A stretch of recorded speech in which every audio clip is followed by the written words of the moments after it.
ഈശോ എങ്ങനെയാണ് പ്രശ്നങ്ങളെ കണ്ടത്, എതിർപ്പുകളെ കണ്ടത്? അപ്പം നമുക്ക് ഇതിനകത്ത് രണ്ട് കാര്യങ്ങൾ മനസ്സിലാക്കണം. ഈശോയ്ക്ക്, യേശുക്രിസ്തുവിൻ്റെ സൊസൈറ്റി അദ്ദേഹത്തെ രണ്ട് രീതിയിൽ സമീപിച്ചു. ഒന്ന്, ഞെരുക്കിക്കൊണ്ടേയിരുന്നു. രണ്ട്, ഒടിച്ചു കളയാൻ തീരുമാനിച്ചു. ഒന്ന്, വളച്ചുകൊണ്ടേയിരുന്നു, അവനെ പ്രഷറൈസ് ചെയ്തുകൊണ്ടേയിരുന്നു, സമ്മർദ്ദത്തിലാഴ്ത്തിക്കൊണ്ടേയിരുന്നു, വേട്ടയാടിക്കൊണ്ടേയിരുന്നു, വാക്കിൽ കൊടുക്കാൻ ശ്രമിച്ചുകൊണ്ടേയിരുന്നു, അവനെ ഓടിച്ചുകൊണ്ടേയിരുന്നു. രണ്ട്, അവനെ ഈ ഭൂമുഖത്തു നിന്ന് തുടച്ചു നീക്കാൻ ശ്രമിച്ചുകൊണ്ടേയിരുന്നു. ഇത് രണ്ടും പ്രധാനപ്പെട്ടതാണ്.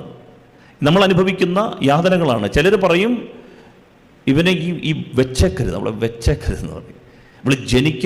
ഇവൻ ജനിക്കാതിരുന്നെങ്കിൽ അത്ര കലി നമ്മുടെ അടുത്ത് തോന്നും ചില ആളുകൾക്ക്. ചില ആളുകൾ നമ്മളെ ഇട്ടിങ്ങനെ പീഡിപ്പിച്ചുകൊണ്ടിരിക്കും. ഇത് രണ്ടും നമുക്ക് അനുഭവിക്കാം. ഒന്ന്, ഞെരുക്കം. രണ്ട്, തുടച്ചു നീക്കം. ഇത് രണ്ടും നമ്മുടെ ജീവിതത്തിൻ്റെ സാധ്യതകളാണ്. അതുകൊണ്ട് ഇതിനെ യേശുക്രിസ്തു എങ്ങനെയാണ് സമീപിച്ചത്? ഇപ്പം നമുക്ക് മനസ്സിലാക്കാം. ഒന്ന്, യേശുക്രിസ്തു ആദ്യമേ നമ്മൾ കാണുക, യേശുക്രിസ്തുവിനെ ഈ ഭൂമുഖത്ത് നിന്ന് എന്നേക്കുമായി തുടച്ചു നീക്കാൻ ശ്രമിച്ച ചില സംഭവങ്ങളെ നമ്മൾ കാണുകയാണ്.